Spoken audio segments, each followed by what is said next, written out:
And those flags are a solemn reminder of the deadliest terror attack in U.S. history.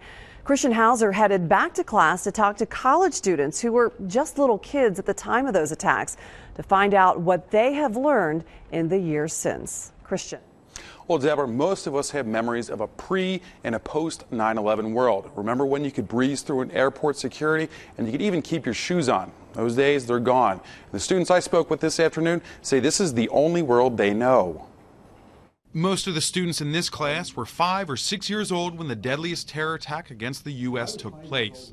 They remembered where they were when they learned of the hijacked planes and the thousands of people killed. Teachers coming in and frantic speaking, and I remember there's a television up in the corner of the classroom, and it was just after the second plane had hit. I was in second grade, 8 years old. Danielle says she didn't really understand what had happened until years later. I did a project on it when I was a sophomore in high school, and I put pieces together, and then I think it was the first time I really cried about it. Professor Mark Ensalaco has been teaching at UD for 25 years. He says September 11th is becoming more and more of a history lesson and not something his students live through. They will, have never known what Manhattan looked like with the Twin Towers. Even their, parents' memories will have faded as their parents get older. It's almost the only world that I know.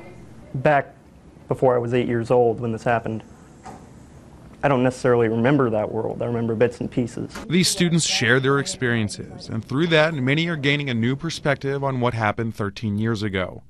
Professor Ensalaco can only wonder what it will be like when he's teaching his students 10 years from now. Even if you show them footage of the buildings coming down, or they see those desperate souls that leap to their deaths, I'm not sure that they'll ever be able to